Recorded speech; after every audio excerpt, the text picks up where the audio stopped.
কি খবর সবাই? আশা করি ভালো আছেন। এটা হচ্ছে আমাদের যে ছাদের সিঁড়িটা, উপরে ওঠার এই সিঁড়িটা এটা। তো আপনার এটাতে একটা, এই পাশে আপনার একটা দেখতেছেন এটা সিম গাছ, আর এই পাশেরটা হচ্ছে আঙ্গুর গাছ। তো আঙ্গুর গাছে কিছুদিন আগে ফুল আসছিলো, আপনাদের হয়তো দেখানো হয়নি, ছবিও তুলে নেই, ভিডিও করি নাই। এই হচ্ছে আপনার আঙ্গুর আসছে আর কি, আঙ্গুরের ফুল থেকে আঙ্গুর আসছে। এটাই হচ্ছে আঙ্গুরের প্রথম ফর্ম আর কি। ঠিক আছে, আপনাদেরকে আরেকটু দেখাই, দাঁড়ান। মাশাল্লাহ, এই দেখেন।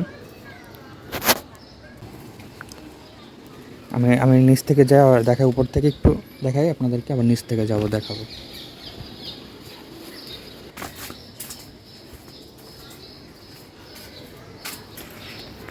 এই দেখেন, এখানে এখানে আরেকটা আছে থোকা। এই যে এটা আঙ্গুর। এগুলো আসলে প্রথম পর্যায়ে একটু টক থাকে, খাওয়ার মতো হয় না। এগুলো অনেকটা টাইম লাগে, প্রায় 6-7 মাস টাইম লাগে এই আঙ্গুরগুলো পাকতে। তো দেখা যাক। এটা তো মনে করেন যে গাছ, এটা কলমের গাছ ছিল, কিন্তু গত 2 বছর এটা ফল আসে নাই।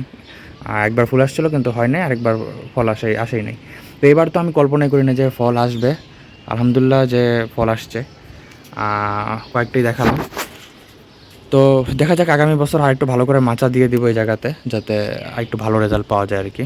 আর এগুলো গাছ আঙ্গুর ফল হওয়ার পরে কেটে দিতে হয়। এই দেখেন, এই জায়গাতে আরেকটা আছে, আরেক থোকা আছে। এই যে। তো আসি, আল্লাহ হাফেজ, ভালো থাকবেন। আর আপনাদের সাথে আমি আরও কিছু আপডেট নিয়ে আসবো। সবাই পাশে থাকবেন।